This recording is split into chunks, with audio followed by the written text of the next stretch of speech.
Well, good morning, and hope you're all doing well.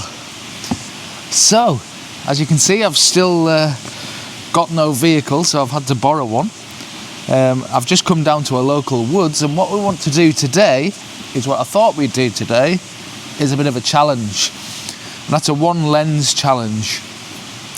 So, one location, which is my local woodland, and one lens. And that's pretty much all we've got to work with. So sometimes it's good to do these things and just give yourself a few limitations, because it kind of helps you think in a different way, helps you focus in on what's really important. It kind of eliminates the need for, which lens do I need? Which focal length do I need to use? If you've only got that one lens, you're kind of already limiting yourself, and that allows you to actually focus on the creative side, which is more about what you see and how you actually make it work with that one lens.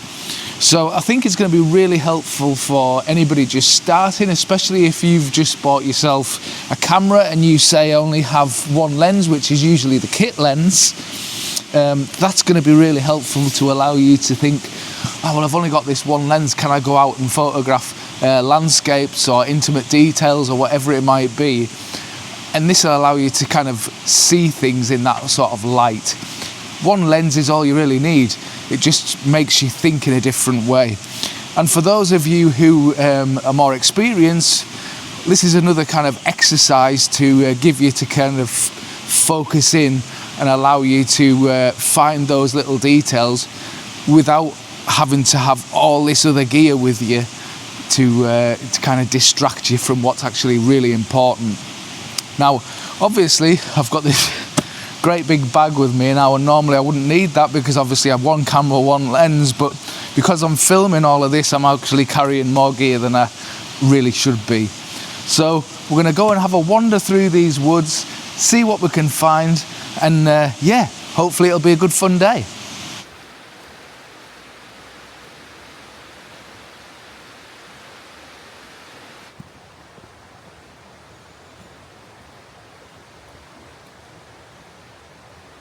So, I'm starting off relatively easy, and I've got the 16 to 300 via Sigma here, and it's not a huge limitation, but you can make it one. For example, I'm lucky that I've got this lens here that's got such a good range, but you might have a 70 to 200, you might have a 16 to 55, you might have any of those sorts of combinations of lenses. It doesn't really matter what you have, you can make it a limitation. And what I mean by that is, say I've got this 16 to 300, I might have all that range, but I could say to myself, right, I'm not going to shoot beyond 200mm, or I'm not going to shoot anything less than, say, 24mm, so I give myself 24 to 300, or you can set your own limitations. It doesn't have to be an actual physical limitation, you can set it yourself. And I think what's important about it is it just gives you more creative freedom. So you're not having to worry about lots of other things going on. You can kind of limit yourself only to kind of find things that will work within those ranges and within those limitations. So, with that in mind today, that's all I'm going to use today, is that one lens, one camera, and just look around, see what I can find. Now, I've already found a little composition that I think will work, and I can see it in different formats, and that's another way that you could set a limitation. You can say, right, I'm only going to shoot square crops today, I'm only going to shoot 16:9s. There's lots of things you can do to give yourself exercises to kind of limit yourself and find things that work within those limitations. So what I'm actually seeing here is, you'll see, if I just point it out, you'll just see this little stream running in, and it's running into the main river there, and beyond that, over here, we've got these lovely green branches that are just dripping over like a canopy from either side, which I really, really like. So this little stream's going to lead you down and into that little section beyond. Now it might work well as a square crop, for example. I'll have to see what works best, but that's what I'm thinking at the minute. So I'm going to get set up, get it to the back of the camera, and I'll show you what I mean. Right, so I'm just going to show you what I'm looking at here. So what you'll see is I've set this up as a little square crop, and I think that works the best because I've eliminated a couple of distractions. I've got light coming in from the top left, which I've eliminated, and also on the right hand side there's a bit of a fallen branch and it's quite bright, so your eye's drawn to that, so I wanted to get rid of that altogether.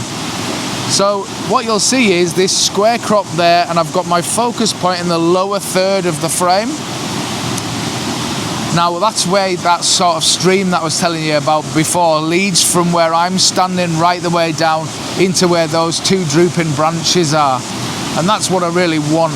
Now I've got another limitation today, and that is that I've forgotten to bring any filter thread adapters for this lens, so obviously I can't use filters today either. So I've got as slow as I can with my shutter speed. I'm down to about an 1/8 of a second.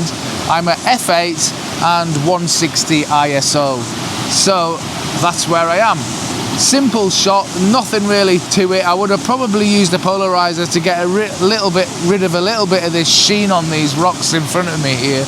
But as I say, it's another limitation. I haven't got it, so not to worry about it. So just going to grab this shot now. Nice and simple.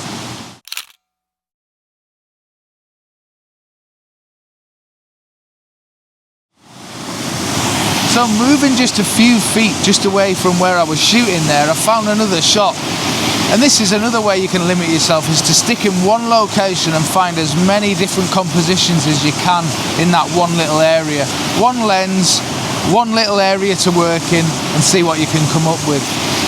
So this little abstract shot I've just found down here is just using the flow of the water. Now I said earlier on I've forgotten my filter adapter, so I've got no way of using filters. But because it's a little darker further over here, I'm able to kind of get my shutter speed into a kind of place where I can still use it creatively. So I've got down to about 1/4 of a second, and because the water's so fast today and there's so much of it, that's why it's so loud obviously, I'm able to slow it down enough to get some really nice patterns and textures within the water. So I'll show you on the back of the camera now what I'm working with. And again, another little square crop because I just think it lends itself really well to it. I've got it down to about 1/4 of a second, f8 and ISO 320. And what that's doing is allowing me to keep it a stop under, because obviously you've got these whiter parts of the water and I don't want those to blow out in the shot. I want to retain those details because this shot's all about texture and patterns, and that's what I really want to do. So what I'm using here is where the water all converges just as it's about to go over the edge of some rocks here. I've used that water all coming in from different angles together to give me some nice patterns and textures. And that's all I'm doing, is creating that, is just in my shutter speed just to see how it looks. But I'm happy with about 1/4 of a second. I think it's got really nice texture and form around it. So yeah, square shot again. Focusing in about 1/3 of the way in again. Really simple, nothing complicated. And then just grabbing the shot.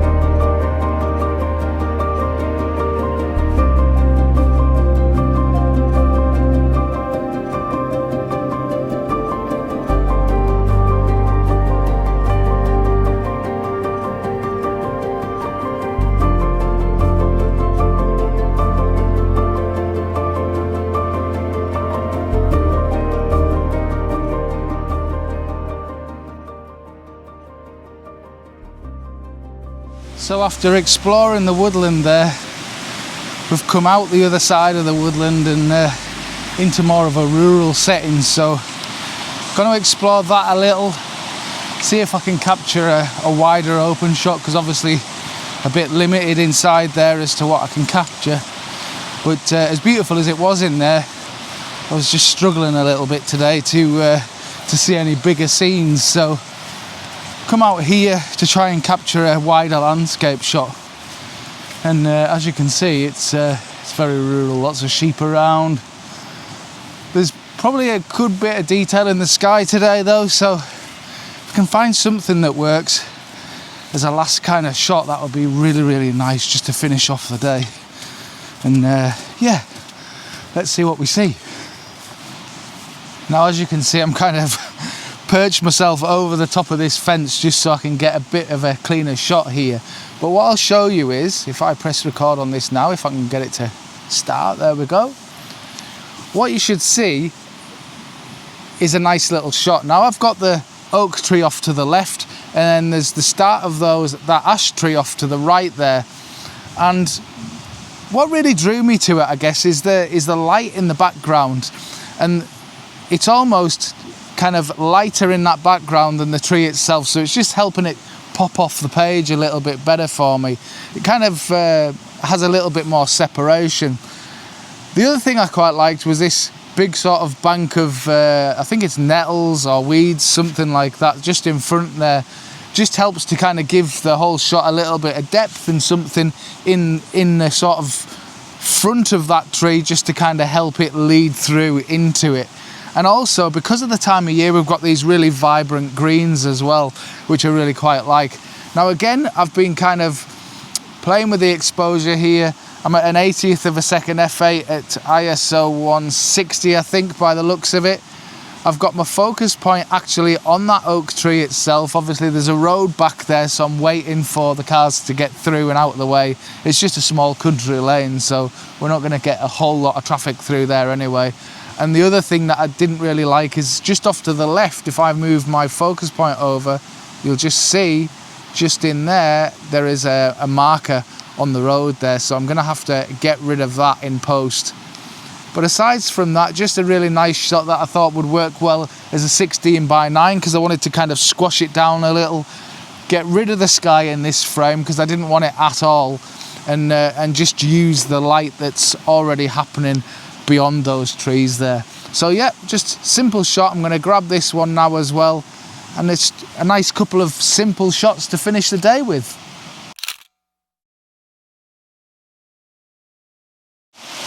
So hopefully you've got something out of this video, and the general takeaway is just to experiment with limiting yourself, and I think you'll find it really helps kind of focus you into looking for compositions rather than worrying about gear. And that's kind of the most important thing. I mean, really, the gear is a secondary. You should look at that more as a tool anyway. Really what you want to focus on is trying to find compositions that work. Even if the images themselves will never see the light of day, that doesn't really matter. What matters is that you're practicing, that you're looking for compositions, you're trying to make them work, and that will ultimately make you a better photographer. Okay guys, thanks very much for watching. Let me know in the comments if you'd like to see more of these sort of one lens, one location videos, and we'll see what we can do there, because I think it might make a nice little series, because obviously the images are going to differ depending on where you are, which locations you are, which lenses you use, and all the rest of it. So yeah, I think it might be quite interesting. Anyway, let me know in the comments. Thanks very much for watching, and I'll catch you on the next video. Take care. Bye bye.